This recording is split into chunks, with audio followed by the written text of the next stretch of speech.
முப்படை தளபதி பிபின் ராவத் ஐயா அவர்கள் இந்தியாவின் முதல் முப்படை தளபதியாக பொறுப்பேற்றதிலிருந்து இந்திய ராணுவத்தில் பல சீர்திருத்தங்களை கொண்டு வந்து இந்திய ராணுவத்தை உலகின் முன்னோடி ராணுவமாக மாற்றி கட்டமைத்தார். இதற்காக அவர் பல இடையூறுகளையும் பல இன்னல்களையும் அவர் எதிர்கொள்ள நேரிட்டது. இதை பத்தி நம்ம இன்னும் விரிவாக சொல்லணும்னாக்கா, இது ஒரு 10 வருஷத்துக்கு முன்னாடி பாத்தீங்கன்னாக்கா நம்முடைய ராணுவம்ல ட்ரெஸ் கோட்ல இருந்து எல்லா வெப்பனும் பாத்தீங்கன்னாக்கா ஒரு பழமையானதாவே இருந்துச்சு.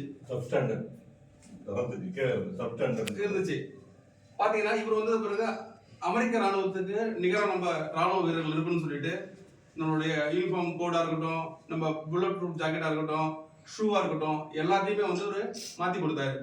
அருணாச்சல பிரதேசத்துல பாத்தீங்கன்னாக்கா சைனா வந்து கடந்த ஒரு 30 ஆண்டுக்கு முன்னாடியே வந்து அவன் 4 ரோட வந்து தவாங் வரைக்கும் போட்டு வச்சிருக்காங்க. அருணாச்சல பிரதேச தவாங் வரைக்கும் போட்டு வச்சிருக்காங்க. ஆனா இப்ப சமீப ஒரு 10 ஆண்டு காலமாக நம்முடைய ராணுவம் மிக பெரும் அசுர வளம் பெற்று இப்ப நம்ம வந்து அங்க கச்சர்ன்ற குதிரைகளை தான் நம்ம அங்க மேல போக வேண்டிய சூழ்நிலை இருந்துச்சு. இப்ப அந்த சூழ்நிலை எல்லாம் மாற்றி மேல வரைக்கும் நம்முடைய ராணுவம் நம்மளுடைய ஆயுதங்களை கொண்டு போறதுக்கு மிகப்பெரிய தாசாலைகளும் 1 லட்சம் ராணுவர்கள் குடியமர்த்ததுக்கான ஒரு பங்களிப்பையும் பெரிய அமைப்பை மாத்துறது இந்த புகழ் ஐயாவை சாரும். நம்முடைய அக்னிவீர் திட்டத்தை உலகுக்கு முன்னாடி எல்லா குறிப்பிட்ட சில நாடுகள்ல இருக்கு.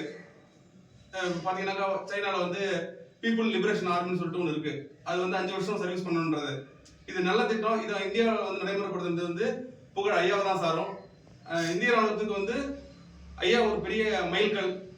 ஐயாவை வந்து நம்ம இந்தியாவும் இந்திய ராணுவமும் இழந்தது வந்து இது மிகப்பெரிய ஒரு ஏற்க முடியாத ஒரு துக்க நிகழ்வு. இருந்தாலும் ஐயாவோட வழியில நம்முடைய ராணுவமும் நம்முடைய முன்னாள் படை வீரர்களும் எப்போதும் நாங்கள் துணை இருப்போன்றதை இந்த நிகழ்ச்சியின் வாயிலாக தெரிவித்துக் கொள்கிறோம். நன்றி, வணக்கம்.